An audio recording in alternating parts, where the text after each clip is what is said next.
가계부채가 끝났다면은 그럼 부동산을 죽여야 될까요? 현재 지금 정부가 생각하고 있는 것은 뭐냐면은 그러면 정부 부채로 띄우면 되지 않냐 이런 생각을 하고 있는 것입니다. 물론 정부 부채만 놓고 보면은 여유가 있어 보이는데요. 근데 우리는 가계부채도 높고 기업 부채도 높고 정부 부채는 낮아서 그나마 밸런스를 유지하고 있는데 정부 부채까지 단기간으로 높이게 된다면은 가계, 기업, 정부 모두 고부채인 그런 상황이 되는 거고요.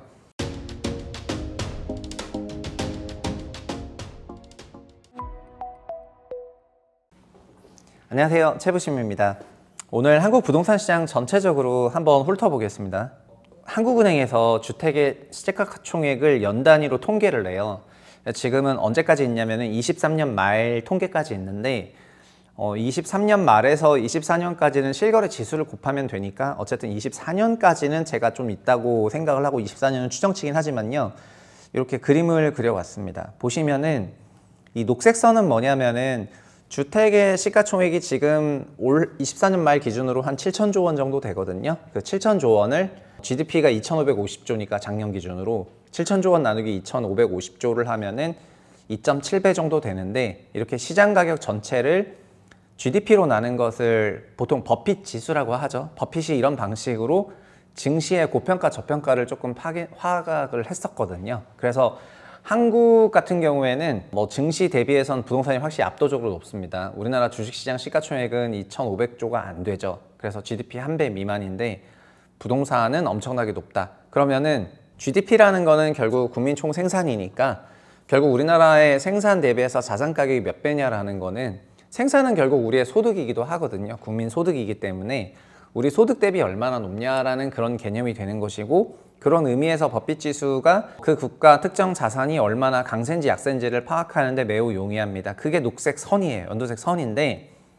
보시면 96년대부터 2000년대까지는 오히려 이게 내려갔는데요. 이건 무슨 의미냐면은 주택의 시가총액은 회복을 하고 올라가고 있는데 GDP가 덧발이 올라가다 보니까 집값이 싸지고 있는 구간입니다. 상대적으로. 그러다가 2000년부터 2007년까지는 우리 소득도 올라갔지만 집값이 더욱 가파르게 올랐기 때문에 GDP 대비 한 1.5배에서 2.2배로 올라갔던 거고요. 그리고 08년부터 15년, 16년까지는 집값이 상승을 했죠. 상승을 했지만은 여기 보시면 큰 녹색 지표가 이렇게 올라오잖아요.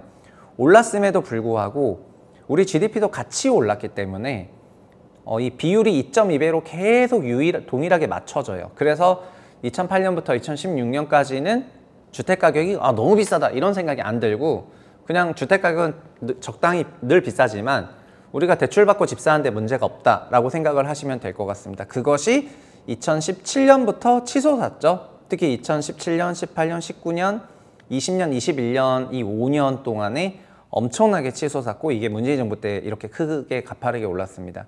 그런데 2017년부터 19년까지는 소위 말하는 정책 실패 기간이고 2020년부터 21년까지는 글로벌 유동성 폭발하는 코로나 기간이기 때문에 2020년과 21년의 상승은 불가피한 점이 있다고도 할 수 있지만 17년과 19년에 이런 강세를 만들어낼 때 정책을 실기한 게 너무나 많았었기 때문에 문재인 정부가 부동산 정책을 전반적으로 실패했다는 인식을 갖고 있는 거고요. 그리고 그 가파른 정도가 작은 건 아닙니다. 2.2배에서 2.7배까지 올라갔기 때문에 기울기가 섰잖아요. 근데 코로나 때는 더 올라갔습니다. 이것이 22년에 최대 3.5배까지 올라갔다가 지금 3.2배 이렇게 내려와서 24년 말 기준으로는 이제 2.7배 정도까지 내려온 것 같습니다. 작년에 GDP 그로스가 많았거든요. GDP 성장을 좀 많이 했기 때문에 3배 넘었다가 2.7배까지 내려왔습니다.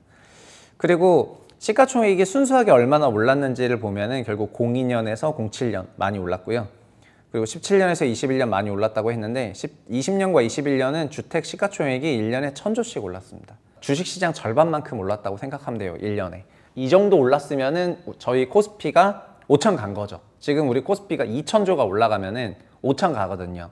그러니까 부동산 2년 동안 이렇게 올라간 거를 환산하면은 코스피 5천 간 그런 수준만큼 주택이 올랐고요. 22년부터 마이너스가 큰 폭으로 작동을 했습니다.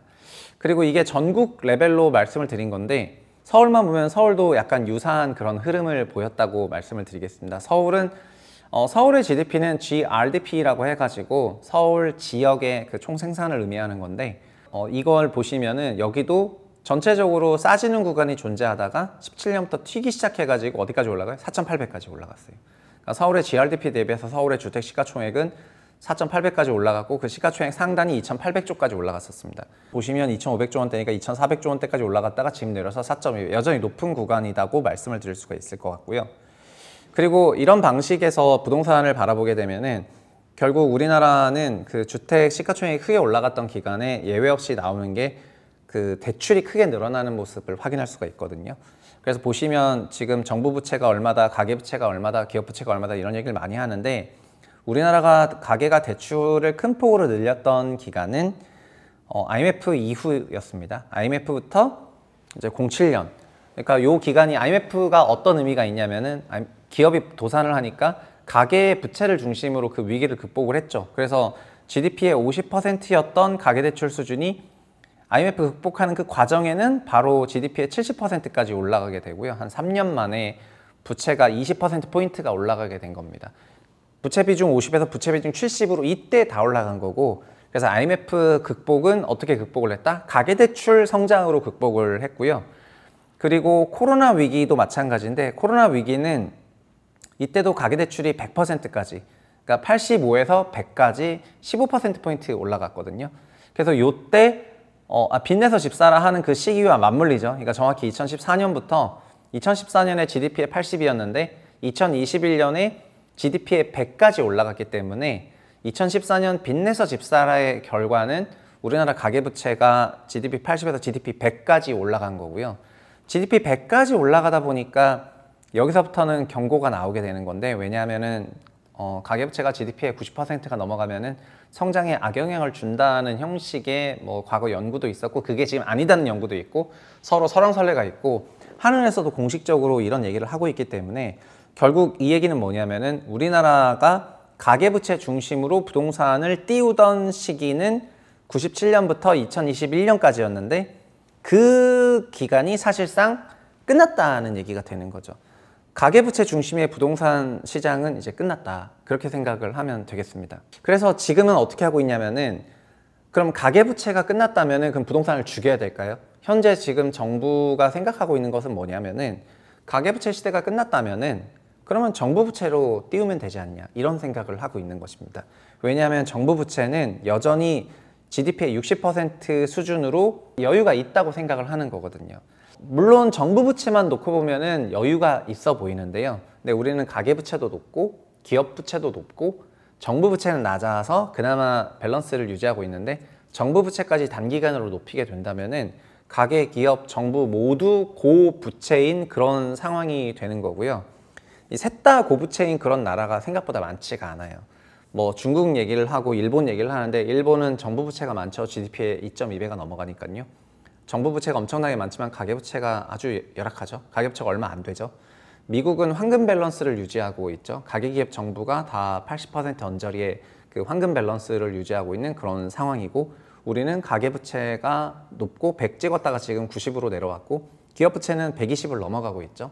그래서 우리나라는 위기가 오면 항상 기업 위기가 옵니다. 한국의 위기가 올 만한 산업이 가장 대표적으로 제 눈에도 보이는 산업이 배터리 같은 산업인데, 배터리처럼 엄청나게 설비 투자했는데 돈 하나도 못 버는 이런 사람들은 향후 상당한 위기를 불러일으킬 가능성이 높고, 두 번째는 건설, PF, 부동산, 금융 이쪽으로 물린 산업들이 지금 금액이 작지 않죠. PF 쪽만 200 몇십 조 되니까 금액이 작지 않은데, 이런 산업들이 위기를 좀 갖고 올 것 같은데, 가계는 전체적으로는 자산도 많고 하기 때문에 가계부채 위기라기보다는 가계가 부채가 많아지면 소비가 위축되는 민간소비 위축이고, 위기 자체라기보다는 좀 침체로 이어지는 그런 거라고 생각을 하고 있습니다.